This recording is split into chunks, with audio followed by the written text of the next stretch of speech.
Meu nome é Daniel Vitor, sou presbítero da Assembleia de Deus aqui na Cidade Franca, congrego na Assembleia de Deus Jardim Aeroporto 3, Assembleia de Deus que é presidida pelo pastor Isaac Vicente Ribeiro, aqui na Cidade Franca.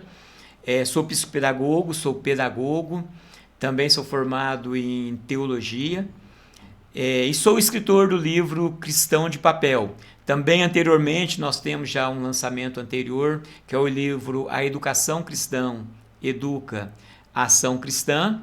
E estamos aí, pela graça de Deus, trabalhando na obra de Deus, envolvido na educação cristã.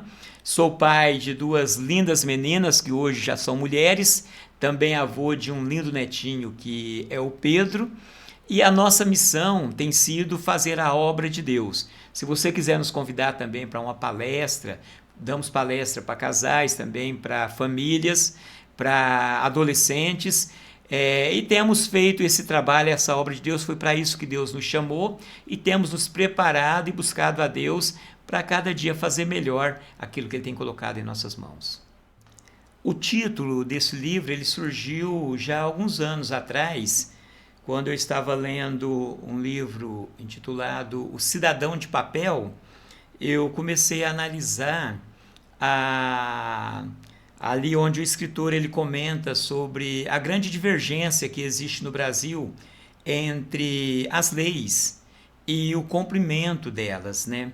E eu comecei a analisar que existe também um contraste muito grande quando nós olhamos as leis de Deus, tudo aquilo que Deus ele deixou para nós, todos os ensinamentos e a nossa prática diária.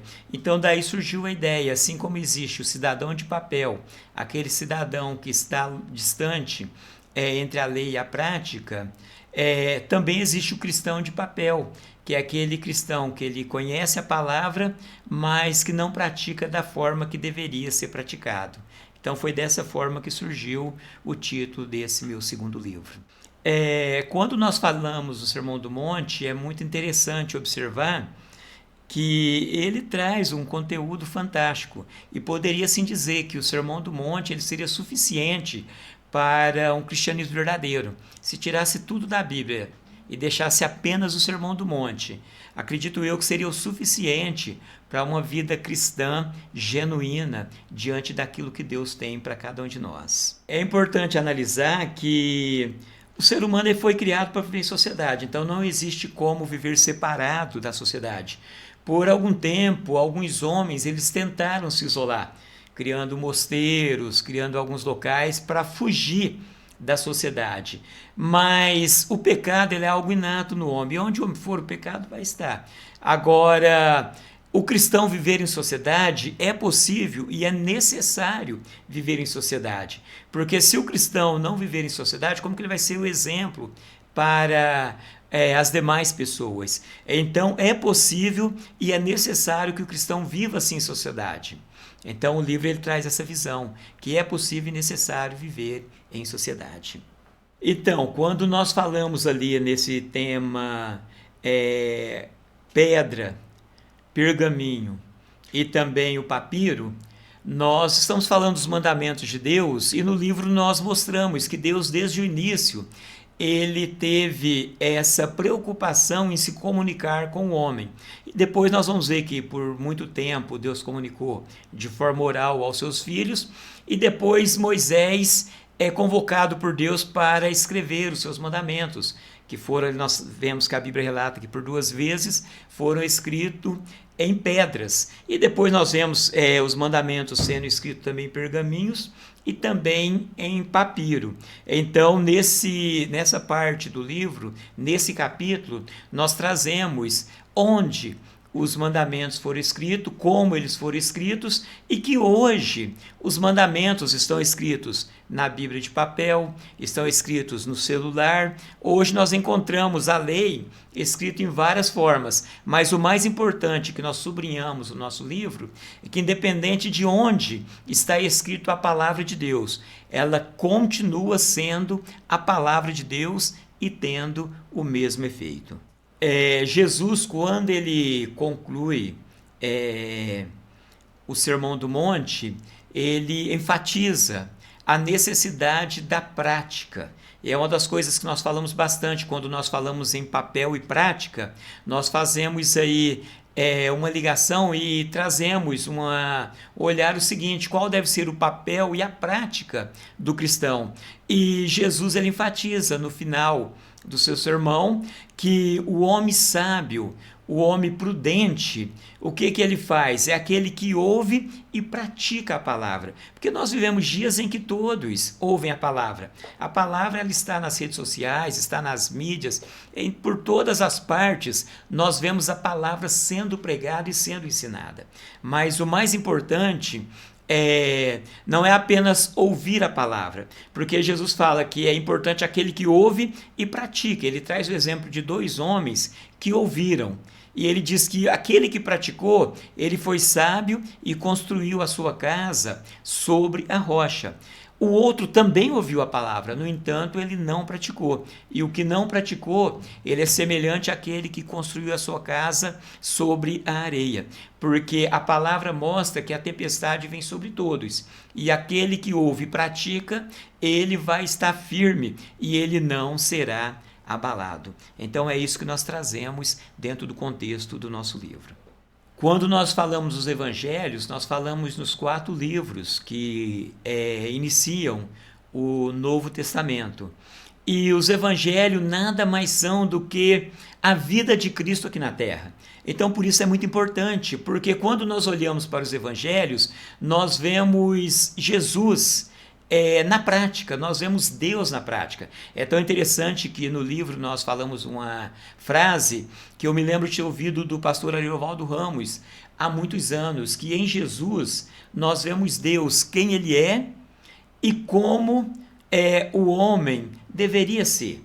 Então, em Jesus, nós temos essa visão. Quando nós olhamos para Jesus, nós vemos o próprio Deus. E nós vemos também como que o homem deveria ser. E o Evangelho traz na realidade, essa experiência e essa visão. Então, os Evangelhos são muito importantes por causa disso, porque neles nós vemos qual deve ser o papel do cristão. Porque ser cristão nada mais é do que ser semelhante a Cristo. E olhando para os evangelhos, nós vamos ver como que Cristo agiu, e assim nós devemos agir da mesma maneira que ele agiu. Por isso que os evangelhos são tão importantes para a vida do cristão. É muito importante quando nós olhamos realmente Mateus 6 e 8, Jesus ele traz um exemplo muito interessante quando ele fala dos religiosos da época, ali os fariseus, publicanos e os demais religiosos da época.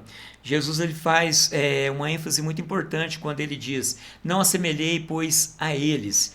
Porque ele está falando de pessoas que eram religiosas e que aparentavam temer a Deus, mas que no fundo faziam tudo simplesmente de aparência, fazia tudo simplesmente para se mostrar ou para parecer obedecer a Deus, mas eles no interior, eles não agiam da forma correta. Então Jesus falou que a nossa justiça, a nossa forma de ser, ela deve ser superior à forma em que eles viviam.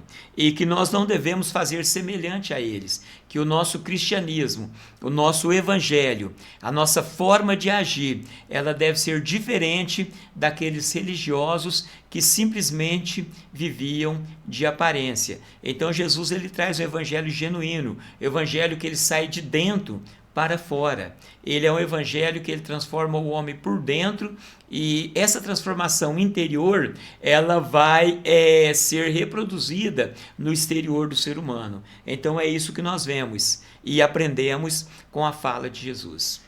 Realmente o cristão, como qualquer ser humano, ele pode ser influenciado e pode influenciar. Isso é comum a qualquer ser humano.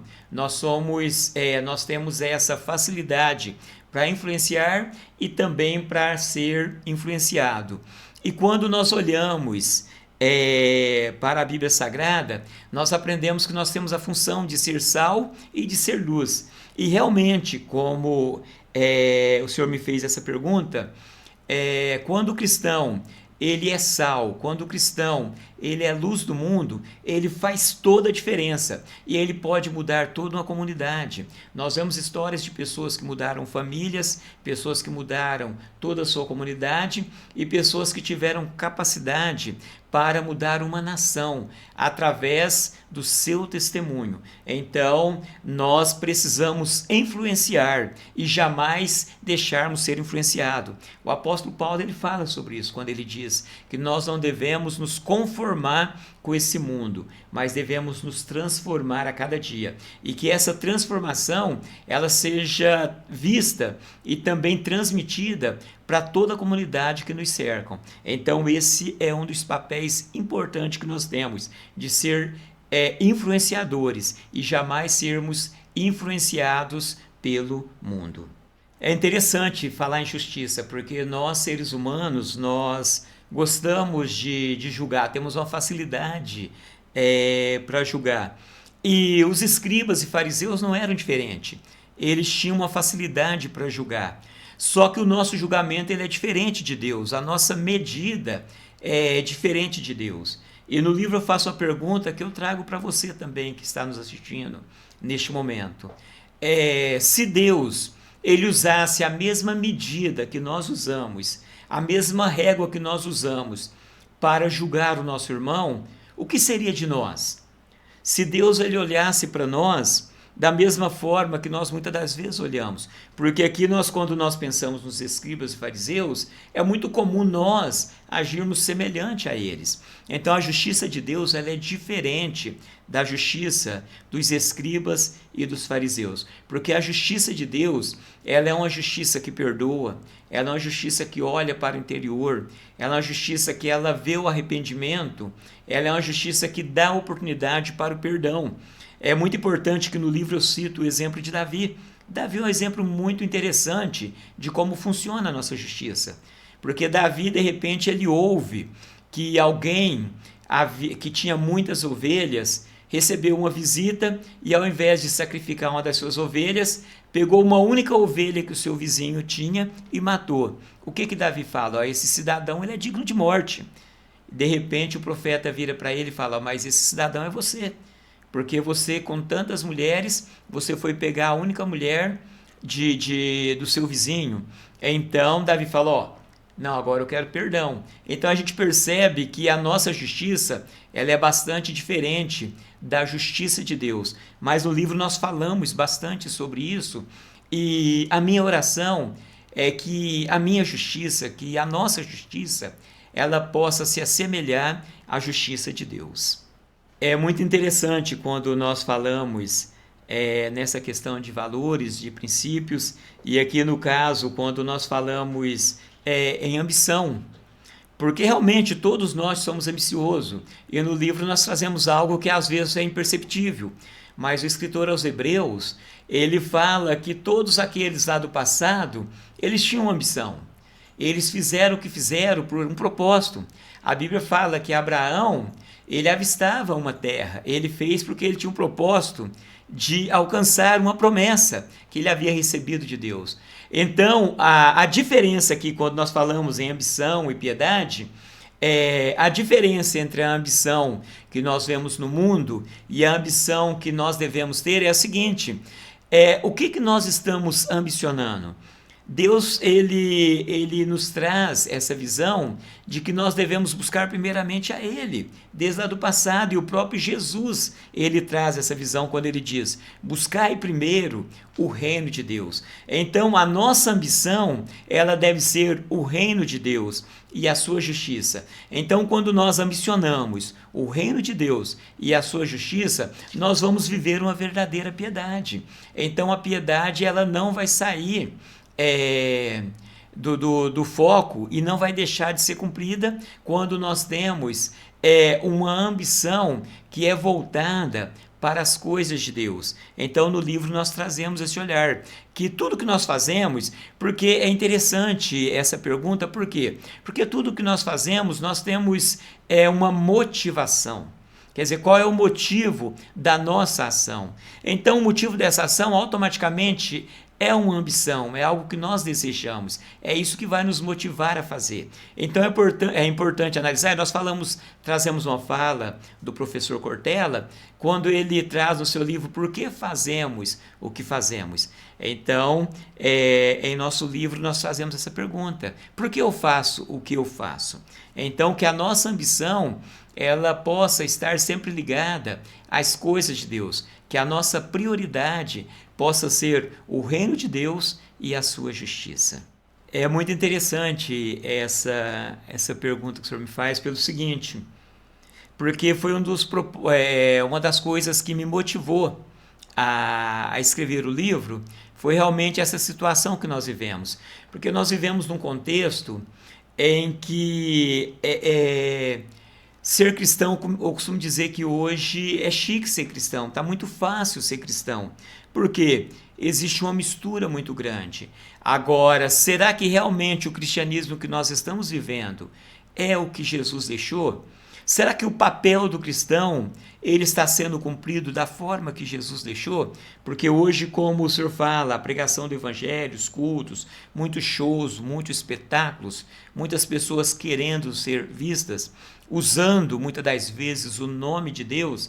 Então, diante de todo esse contexto, o cenário realmente ele é um cenário bastante complicado e que nós precisamos voltar para a palavra de Deus, voltar para os princípios que Jesus nos ensina, voltar lá principalmente para o Sermão do Monte e analisar o que Jesus realmente ele quer de nós. Aí volta naquela pergunta anterior, quais são as nossas prioridades e quais são as nossas motivações? Porque dentro desse contexto que nós vivemos hoje, de doutrinas muito fáceis, de doutrinas que muitas das vezes tendem a levantar o ego humano, muita doutrina de prosperidade, muitas propostas de bênçãos materiais apenas. Não estou aqui dizendo que o crente ele não vai ser abençoado. Deus ele tem bênção para os seus filhos, Deus tem coisa boa para cada um dos seus filhos e todos nós podemos desfrutar.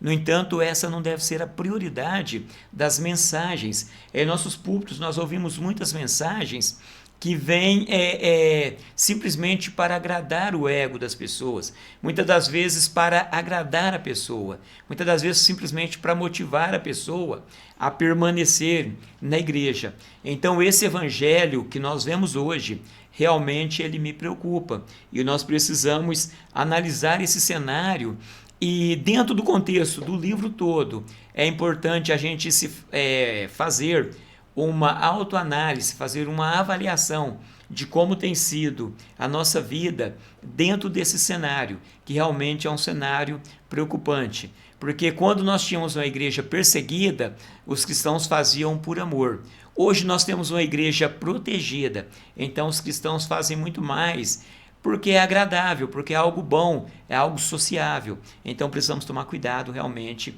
com a situação atual. Realmente o livro Cristão de Papel, assim como também o meu livro anterior, Educação Cristã, são livros pequenos, apenas 100 páginas, livros fáceis de ler, uma linguagem bastante prática, onde qualquer pessoa pode ler, compreender. Tenho ouvido de muita gente essa facilidade de ler e compreender a mensagem do livro. O livro hoje acho que eu falei muito deixa eu voltar aqui. Eu comecei a repetir demais. Não, pode a gente pensava, vou voltar novamente aqui. Pergunta de número 12. Realmente, esse livro a gente escreveu de uma forma bastante simples, uma escrita prática, para que toda pessoa, qualquer idade, e também com qualquer formação, possa compreender a escrita do livro.